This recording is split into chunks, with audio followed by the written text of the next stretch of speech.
수험생 여러분 안녕하세요. 상크니저스입니다. 이번 영상은 경찰, 소방, 공무원 수험생분들이 공부할 때 우선순위 정하는 게 상당히 중요하거든요. 관련해서 제가 좀 조언을 드릴게요. 일단 경찰과 소방 공무원 과목의 공통점은 과목이 개정되면서 과목 수가 줄어들었고, 그럼 줄어들면서 문제 수는 늘어나고, 그러면 변별력을 갖추기 위해서 문제가 어려워졌다는 거죠. 근데 문제점은 이제 강사님들은 저중률이 중요하기 때문에 상당히 긴 장기간의 커리를 만들어 놓고, 그럼 거기는 불필요한 과정도 많다는 거예요. 지역적인 것도 다 깔아놓고요. 그걸 다 공부하라고 한다는 거예요. 그럼 문제가 뭐냐면 타과목 공부를 못합니다. 그러니까 학생들이 단순하게 강의를 따라서 공부를 하게 되면 문제가 뭐냐면 몇몇 과목이 밀려요. 그리고 그 밀린 과목에서 점수가 안 나서 수업기간이 자연스럽게 늘어납니다. 그래서 우선순위를 좀 정하는 게 상당히 중요합니다. 그러면 많은 이런 문제들이 이제 다 해결이 됩니다. 한번 예를 들어 볼게요. 제가 생각했을 때 1순위는 기출입니다. 기출은 크게 두 가지예요. 중요 직렬 기출. 뭐 경찰, 소방, 공채. 이게 가장 중요 직렬 기출이고요. 그리고 만약 소방이라고 하면은 그래서 뭐 경찰 시험까지도 뭐 공채로 보시면 좋을 것 같아요. 그리고 타직렬 기출. 그 다음엔 타직렬. 경찰 수험생들은 뭐 경찰 간부나, 그리고 만약 헌법을 공부한다면 뭐 공무원 7급 헌법이나, 소방 공무원 수험생들은 뭐 소방 기사나, 또 행정법이라고 하면은 공무원 행정법 기출도 있잖아요. 그런 것들을 다 타직렬 기출을 할게요. 이 기출이 일단 1순위 정했고요. 왜냐면 기출이 워낙 그동안 많이 시행되어 왔기 때문에 그 기출에서 똑같이 나오는 문제도 있을 거고, 또 응용돼서 나오는 문제도 있을 거 아니에요. 자, 2순위는 문제풀이가 아닙니다. 기본서 단거나. 왜요? 시험이 어려워져서요. 소방공무원 선생들이 이제 보통 공부하면서 느끼는 게 강사님이 정말 지역적인 거 다 많이 넣어놔요. 근데 문제는 소방공무원 시험 자체가 체계가 없기 때문에 지역적인 문제 나오면 그 강사님들이 대비한 그거마저도 벗어난다는 거예요. 그래서 그런 문제들은 100점 만점 킬러 문제이기 때문에 어차피 그런 문제 많이 나온다고 하면 그 과목의 합격 컷은 떨어질 수밖에 없습니다. 그게 중요한 게 아니라 나머지 맞춰야 하는 문제를 맞춰야 되는데 이런 문제가 있어요. 자, 보시면은 객관식 시험은 크게 세 가지입니다. 첫 번째, 기출범에서 나오는 문제. 많은 문제들이 기출범에서 많이 나오죠. 두 번째, 이게 중요하죠. 기출은 아니지만 기본서나 기출을 제대로 공부하면 맞출 수 있는 문제. 그러니까 쉽게 말하면 약간 이런 거죠. 단순 암기 파트가 아니라 이론을 이해해서 응용할 수 있어야 돼요. 요게 이제 단권화를 제대로 작업을 하냐 아니냐가 갈리는 겁니다. 그러니까 예전에 과목이 개정되기 이전에 합격생분들이나 그런 분들이 보통 말하는 게, 그때는 이제 영어 과목이 다 있었거든요. 경찰이나 소방이나. 영어나 한국사가 중요 과목이었어요. 그럼 반대로 전공 과목은 좀 쉽게 나왔어요. 그때 합격했던 학생들이 기출을 많이 풀어보니까 야, 기출만 봐도 괜찮다. 기본도 잘 안 봐도 된다. 이런 말을 하지만 지금은 아예 달라졌다는 거죠. 그래서 기본도 단권화가 상당히 중요하고요. 그 마지막 이제 3순위가 문제풀이에요. 뭐 단원별 문제지, 시행착오 기출, 전범위 통역 무사. 그리고 3순위에서 지역적인 걸 계속 우리가 추가를 하면 되고요. 근데 많은 학생분들이 좀 시행착오할 수 있는 게 초시생분들이 지역적인 걸 처음부터 나간다는 거예요. 강사님들이 지역적인 것들을 다 넣어놨기 때문에 그거를 기본서랑 기출의 중요 포인트도 아직 안 잡은 상태에서 지역적인 가치 공부하다 보니까 정작 기출과 기본의 중요 포인트도 안 잡혔고, 그리고 개념이 섞이고요. 이도 저도 아닌 공부가 되는 겁니다. 그래서 저는 이렇게 1순위, 2순위, 3순위를 좀 나누시면 좋을 것 같아요. 일단 제일 중요한 건 1순위고요. 그 다음에 2순위고, 그 다음에 이제 3순위 문제풀이를 들어가면 되는 겁니다. 자, 그럼 다양한 관련된 질문 넣어볼까요? 첫 번째, 이런 질문 많이 하죠. 수험생들이. 기출 이전에 OX 문제집이 있는데, 아니 빈칸 문제집이 있는데 이거 풀어야 하는지. 자, 정말 많은 학생들이 똑같은 질문 많이 해주시거든요. 특히 소방 공무원 준비하는 학생들이요. 경찰 학생들도 마찬가지겠죠.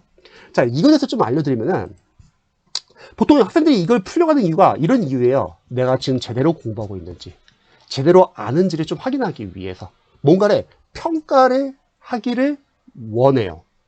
근데 강사인 제 입장에서는 평가가 안 돼요. 왜냐면 기본서 한 번 보고 어떻게 기출을 풀며 그리고 기본서 한 번 보고 과연 뭔가 아는 게 있을까? 기본서 양이 너무 많거든요. 그걸 한 번 봤다고 풀 수 있는 실력이 아니라는 거죠. 또 풀려고 해도 안 풀리고, 그리고 만약 못 푼다고 하면은 시간이 상당히 낭비가 된다는 거죠. 푸는 거는 뒤에 문제풀이 단계에서 기반을 우리가 그저 잡고 충분히 많이 풀 수 있다는 거죠. 그러니까 아직 실력이 없는 단계에서 뭔가를 할 필요는 없다는 거예요. 그래서 기본서 그러면 기출 제대로 못 나갑니다. 물론 뭐 OS 문제집 같은 걸 풀 수 있는 학생들이 있을 수 있어요. 바로 제 시생분들인데, 이 특정 과목이 본인이 작년에 기본서 기출을 좀 많이 공부한 학생들이야. 뭐 이런 학생들은 풀 수 있겠죠. 근데 일반 초시생들은 굳이 이거를 기본서 끝나고 나서 기출 이전에 풀 게 아니라 기출을 먼저 좀 분석하고 좀 공부 좀 하고 나서 나중에 문제풀이 단계에서 좀 넣으시면 좋을 것 같습니다. 왜? 우리가 뭔가를 풀 수 있는 단계에서 푸는 게 의미가 있지, 풀 수 없는 단계에서 푸는 건 시간 낭비라는 거예요. 왜냐면 우리가 과목 수도 많고 공부할 범위도 많고요. 시간은 한정되어 있기 때문에. 자, 또 이런 질문도 많이 하시죠. 암기를 언제부터 해야 하는지. 자, 여기서부터 하면 어떨까요? 일단 제가 이거는 사법고시 공부법, 객관식 공부 방법에 대해서 제가 여러 번 설명했는데, 객관식에서 암기는 이렇게 하라고 했어요. 이해를 먼저 하고 정리를 한 다음에 그 다음에 암기를 해라. 저는 이거는 공무원도 마찬가지라고 생각합니다. 자, 이해라는 거는 우리가 언제 할 수 있냐면 기본서를 공부하고 나서 나중에 기본서 단권화 작업을 한다는 거죠. 그 다음에 이거를 해독을 할 거예요. 그럼 그 안에서도 이해가 가능하고요.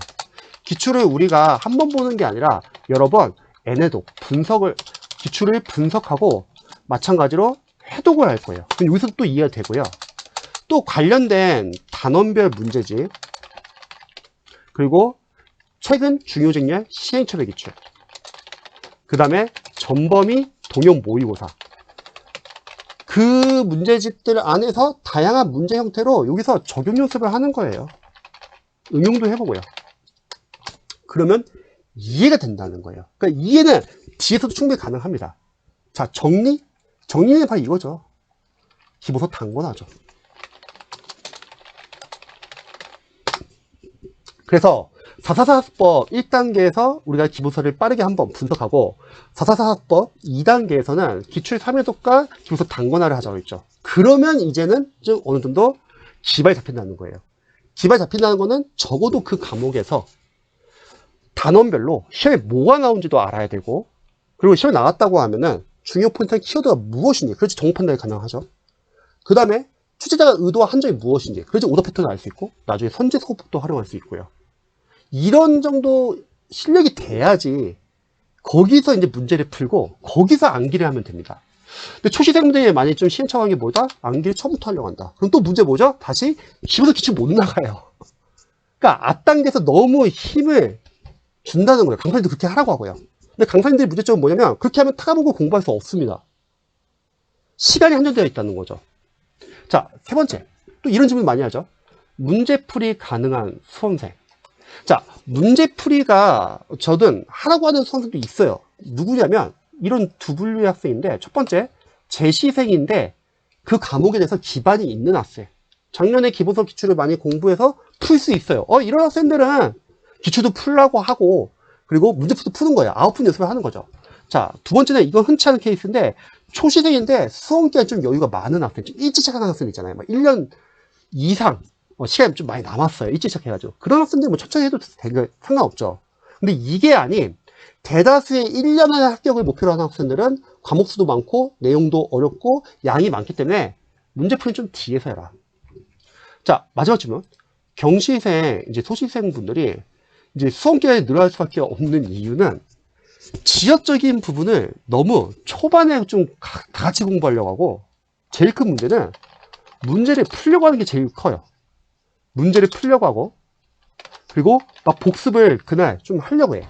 이게 왜 문제면 강사분들이 다 이렇게 하라고 하거든요. 어떤 강사님들은 기본서 공부할 때 이해하고 암기하고 복습하고, 또 어떤 강사님은 관련된 기출을 풀어봐라. 다 좋은 말인데 그거는 제 입장에서는 사실 상위권 공부 방법이에요.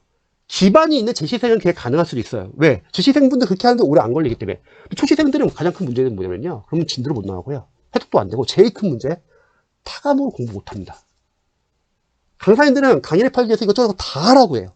또 저축을 시키기 위해서 이것저것 다 놓고 다 하라고 해. 그럼 여기서 그거 다 하는 순간 어떻게 된다? 진도를 못 나가고 해독할 시간이 없고 다른 거 공부할 시간이 없어요. 그래서 2년차로 넘어갑니다. 이런 걸 약간 좀 조심해야 돼요. 그래서 저는 생각했을 때는 여러분들이 공부를 할 때는 우선순위 좀 정하시면 좋을 것 같아요. 1순위, 2순위, 3순위. 그러니까 문제풀이가 당장 급한 것도 아니고 아직 공부를 많이 하지 않은 상태에서는 여러분 실력 측정이나 그런 걸 판단할 필요는 없다. 학원이나 이제 뭐 강사님들이 막 그런 것도 많이 하잖아요. 뭐 한 달에 한번 모의고사 본다거나 아니면 매일매일 뭐 OS 테스트를 한다거나 여러 가지 테스트를 본다는 거죠. 근데 실력이 없는 단계에서 테스트가 의미가 없어요. 오히려 자신감만 떨어지지. 테스트라는 거는 그래도 내가 배운 게 있고 뭔가 아는 단계에서 하는 건 나쁘진 않은데 모르는 단계에서는 굳이 안 해도 된다. 그거 다 모아놨다가 나중에 뒤에 문제풀이 단계에서 하셔도 괜찮습니다. 그래서 이렇게 우선순위를 여러분 좀 정하셔야지 단계 합격이 가능합니다. 영상 봐주셔서 감사합니다.